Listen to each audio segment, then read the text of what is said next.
Je m'appelle Alain Deneau. Je suis chercheur, enseignant et conférencier. Je travaille sur le problème des paradis fiscaux depuis longtemps et je donne régulièrement des conférences sur la question.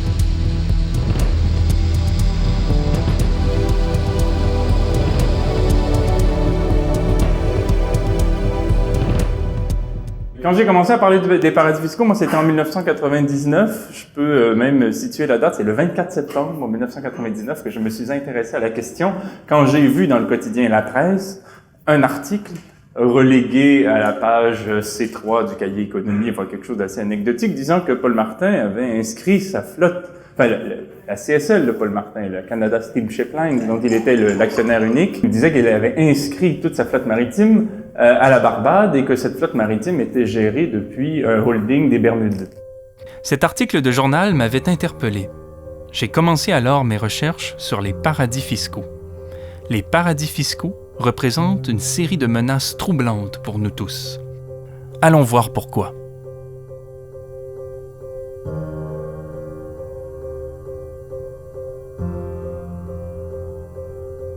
Nous connaissons tous les paradis fiscaux.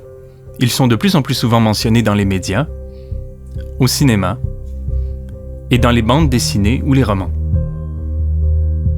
Les questions d'évasion fiscale, de fuite fiscale, de fraude, de corruption font partie de l'actualité. Et on retrouve toujours, pas loin, des paradis fiscaux qui les permettent. La Barbade, les îles Caïmans, le Panama, le Luxembourg, la Suisse ou Singapour. Cela a de quoi préoccuper les populations du monde. Nous ne sommes pas seuls.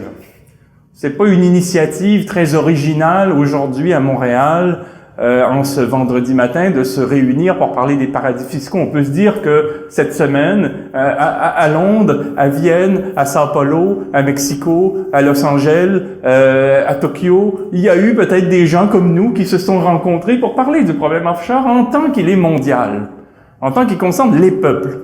Et on sent une convergence internationale là, dans la prise de conscience du problème majeur que constituent les paradis fiscaux par rapport aux institutions de biens publics et par rapport à toute forme d'organisation du bien commun et des services publics. Que sont les paradis fiscaux? La définition des paradis fiscaux porte généralement sur 4 points.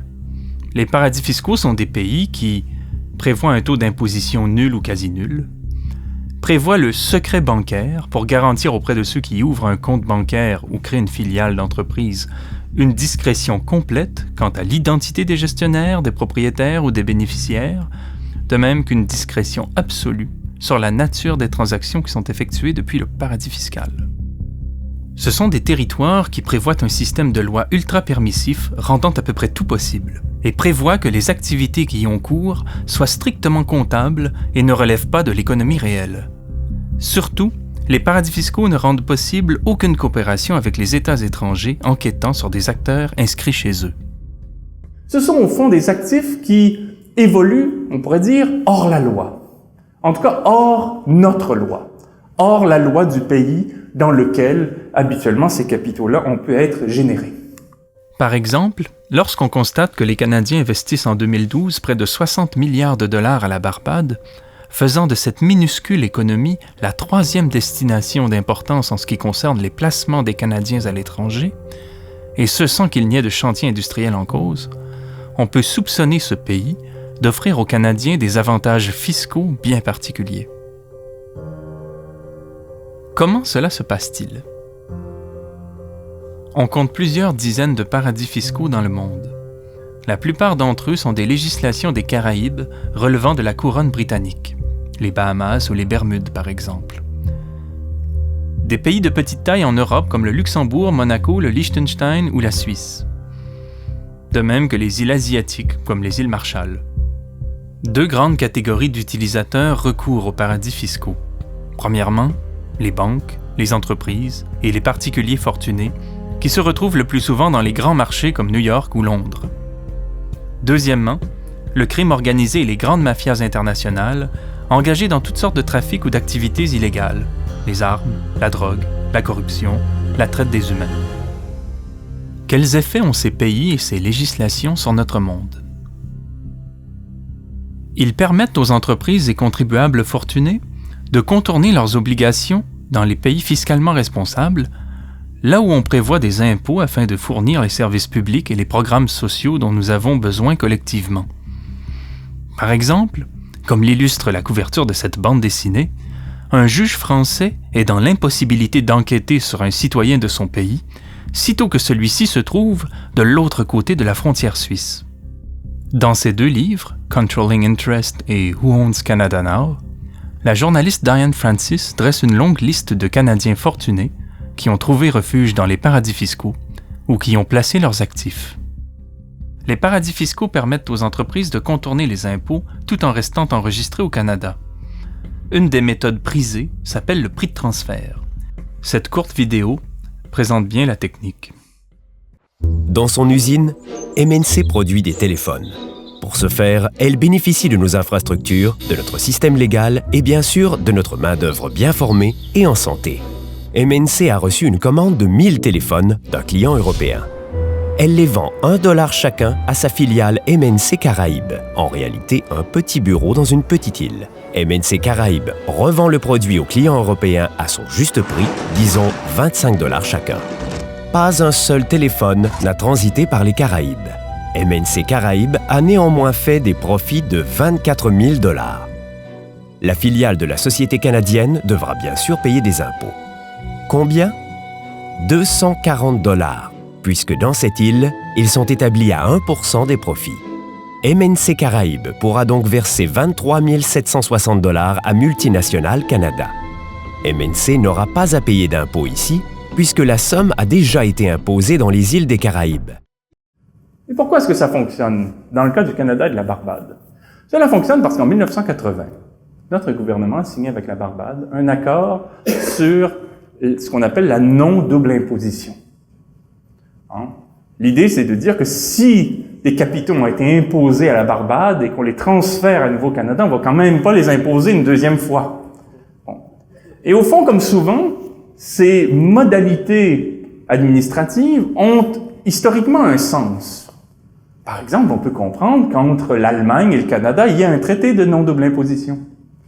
Parce que quand Bombardier, qui a son siège social à Berlin quant à ses activités internationales, enregistre un revenu en Allemagne et paie des impôts sur ce revenu et ensuite transfère le montant au Canada, on peut comprendre que Bombardier dise au gouvernement fédéral, ben écoutez, sur ce revenu-là, vous voyez, j'ai déjà payé des impôts en Allemagne, vous allez quand même pas m'imposer 2 fois sur ce même revenu. Donc, disons que dans une économie libérale, on n'est pas obligé de l'aimer, mais dans une économie libérale, on peut concevoir que les choses fonctionnent comme ça. Bon. Le problème avec la Barbade, c'est que quand le gouvernement canadien signe un accord de non-double imposition avec la Barbade, il sait très bien qu'il n'y a pas d'impôt là-bas. Enfin, à tout casser, il y a un impôt qui oscille entre 1% et 2,5%. Alors, Fromage Québec Inc. dit au gouvernement, écoutez, sur ces fonds-là, j'ai déjà payé des impôts, j'ai payé 1% d'impôts, c'est dégueulasse, vous allez quand même pas m'imposer en nouveau, quoi. Et on fait semblant que c'est censé. Et ce type d'échappatoire est administré par tous les États de droit du monde pour permettre à l'establishment de ces pays respectifs de contourner les règles fiscales en vigueur chez nous. Bien sûr, les gouvernements, notamment le nôtre, répondront que les règles fiscales ont été resserrées pour empêcher les abus. C'est vrai. Malgré tout, un grand nombre de multinationales continuent d'avoir recours à des planifications fiscales internationales complexes leur permettant de payer un taux d'imposition ridiculement bas. Par exemple, Google n'a payé que 2,4% d'impôts en 2011, 2,4% d'impôts sur l'ensemble de ses profits dans le monde. Évidemment, pour ce faire, elle a placé aux Bermudes presque 10 milliards de dollars.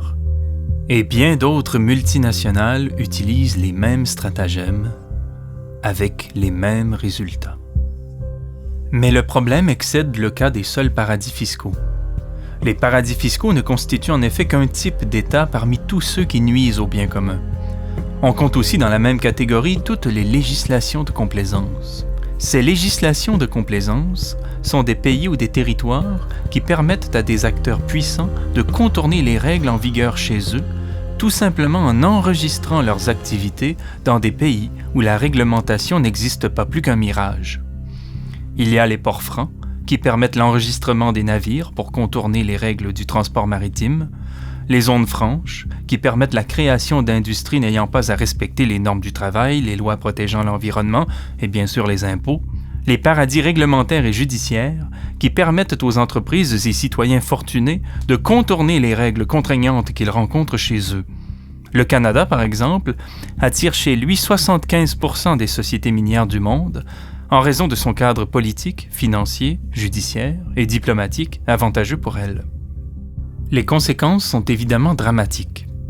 Environ 2 navires sur 3 sont enregistrés dans les ports francs.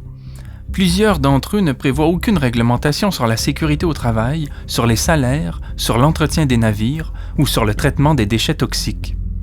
Les zones franches ramènent les droits du travail au 19e siècle et placent les travailleuses et travailleurs du monde en concurrence défavorable les uns avec les autres. En résumé, ces législations de complaisance permettent de contourner les règles que nous avons pris des siècles à mettre en place pour tenter de civiliser l'activité économique. Le phénomène des paradis fiscaux et des législations de complaisance est loin d'être marginal. Selon la Banque des règlements internationaux, soit une institution internationale dirigée par les principales banques centrales du monde, plus de la moitié des transactions financières internationales passent par les paradis fiscaux. Plus de la moitié de tout ce qui se transige sur la planète. C'est pas un petit problème de délinquance. C'est pas le problème d'une économie parallèle. C'est pas le problème d'un groupe social qui serait en quelque sorte déviant.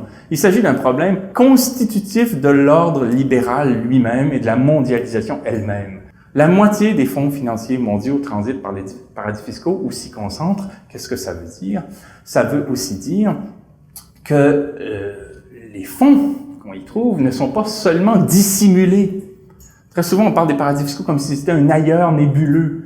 Non, c'est l'évasion fiscale, ce sont les fuites fiscales, c'est l'exode, c'est l'ailleurs. On en parle comme sur un mode exotique, comme si on était encore à l'époque des pirates qui planquent leur butin dans des îles exotiques pour éviter qu'on les retrouve. Alors qu'on n'est pas dans un mode comme ça où on fait seulement cacher l'argent dans les paradis fiscaux, on mène des opérations. C'est la face cachée de la mondialisation libérale. Les paradis fiscaux permettent de mener des opérations et de rendre au fond des acteurs souverains, mais souverains sur un mode qui s'affranchit des États. 50%, ça veut dire, selon le Tax Justice Network USA, 31 000 milliards de dollars qui sont consignés dans les paradis fiscaux. Les paradis fiscaux et les législations de complaisance provoquent ainsi une course vers le bas. Ils amènent les États à taxer moins les détenteurs de fortune et les grandes entreprises. Ils amènent les États à alléger leurs réglementations. Ils rendent dérisoires nos institutions publiques et nos débats publics. Ils nuisent souvent aux populations pauvres qui vivent dans les États transformés en paradis fiscaux. Et les gouvernements dans cette histoire, que font-ils?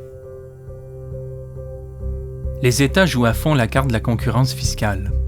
Ils n'osent plus imposer les entreprises par crainte qu'elles inscrivent leurs actifs à l'étranger. Partout sur la planète, les taux d'imposition des entreprises sont donc en chute libre. Par exemple, en 2007, le ministre québécois des Finances, Michel Audet, a réduit la taxe sur les revenus de placement des entreprises de 16,25% au taux de 9,9%. Il donnait l'impression de confondre le taux d'imposition de l'État du Québec au prix d'un article dans un grand magasin.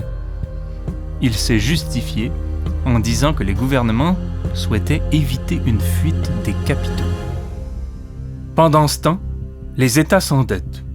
Nos gouvernements empruntent des fonds auprès d'institutions financières et d'investisseurs qu'ils n'imposent plus et dont on retrouve bien souvent les actifs dans les paradis fiscaux.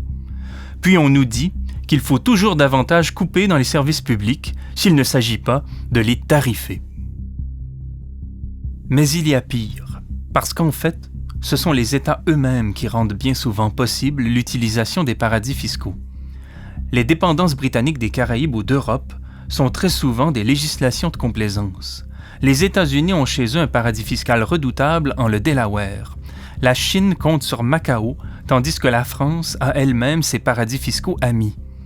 Par exemple, c'est dans les îles Marshall, un port franc rattaché aux États-Unis, que s'est trouvée enregistrée la plateforme mandatée par BP pour exploiter les ressources pétrolières au large du golfe du Mexique, La société ne dépendait donc pas de la législation des États-Unis, mais de l'indifférente administration de cette île asiatique. Le statut de port franc des îles Marshall a paradoxalement été créé par les États-Unis. On se souvient qu'une importante marée noire y est survenue en 2010 pour cause de négligence. Le Canada a pour sa part contribué à créer les paradis fiscaux britanniques des Caraïbes. Il a aussi noué historiquement des liens privilégiés avec certains d'entre eux. Ce sont des Canadiens qui ont participé à la création de quartiers d'affaires ou à l'élaboration de mesures réglementaires et législatives des Bahamas, des îles Caïmans ou de la Jamaïque. Aussi, il existe depuis 1980 un traité entre le Canada et la Barbade qui permet aux entreprises et citoyens canadiens de rapatrier des revenus de la Barbade sans payer d'impôts. Le Canada démultiplie en fait aujourd'hui cette possibilité avec les pays qui signent avec lui un accord d'échange de renseignements en matière fiscale. Dans les instances de la Banque mondiale et du Fonds monétaire international, le Canada partage son siège avec un collectif de paradis fiscaux, notamment formé d'Antigua et Barbuda, des Bahamas, de la Barbade, du Belize, de Saint Kitts et Nevis, ainsi que de Saint-Vincent et les Grenadines. Étant donné cette complicité, il n'est pas étonnant que le gouvernement reste à peu près muet. Il a fallu des années avant que les agences fiscales de notre pays osent ne serait-ce qu'évoquer le problème des fuites fiscales occasionnées par les paradis fiscaux. Comme les lois permettent aux entreprises de contourner l'impôt légalement, nos autorités se contentent de dire, par exemple dans ce document du ministère des Finances du Québec, que les entreprises de grande taille sont proportionnellement moins portées à cacher des revenus que celles de petite taille. Lorsqu'on prétend faire la lutte à la fraude fiscale, on vise donc en priorité les petits commerçants, la coiffeuse du coin, le restaurateur de quartier, la travailleuse autonome ou l'ouvrier en construction. Mais que pouvons-nous faire? Que devons-nous faire? Il faut d'abord se renseigner, lire, parler, échanger. Il existe de plus en plus d'informations sur cette question. La première chose à faire, si nous souhaitons collectivement nous opposer aux paradis fiscaux, est d'apprendre à les nommer. Ensuite, pour faire connaître ce problème important, militer dans le cadre de campagnes ou au sein de groupes qui s'intéressent à la question des paradis fiscaux. Par exemple, le groupe Échec aux paradis fiscaux, qui invite les citoyens à talonner les élus. Allez voir sur le site internet du groupe échecparadisfiscaux.ca. Il y a aussi Attaque Québec et le Réseau pour la justice fiscale. Il importe de lutter contre les ententes fiscales du gouvernement fédéral qui facilitent le recours aux paradis fiscaux et réclamer des modifications à ces ententes et aux lois et règlements. Finalement, on peut inscrire dans les plateformes d'autres groupes de pression la question même des paradis fiscaux.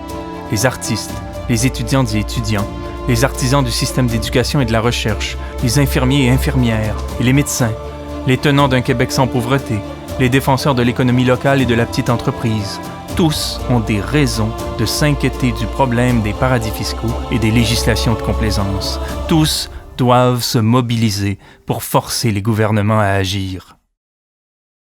Je souhaite que bientôt, il n'y ait plus de personnes ressources pour parler des paradis fiscaux. Je souhaite me saborder et que nous parlions tous des paradis fiscaux dans nos secteurs respectifs. Je rêve du jour où un artiste recevra un trophée et plutôt que de remercier je ne sais pas qui, parlera des paradis fiscaux pendant 2 minutes pour expliquer que c'est à cause d'eux qu'on n'arrive pas à financer les troupes de théâtre, les compagnies de danse, les musées et les éditeurs. Je rêve du jour où les infirmières, les médecins qui croient à la santé publique vont parler des paradis fiscaux comme étant au cœur du problème du financement du système de santé. J'espère qu'un jour des ingénieurs et des gens qui croient en l'économie locale et qui sont en concurrence avec Walmart et avec Monsanto vont parler des paradis fiscaux comme empêchant l'État de les soutenir dans l'œuvre qui est la leur au quotidien.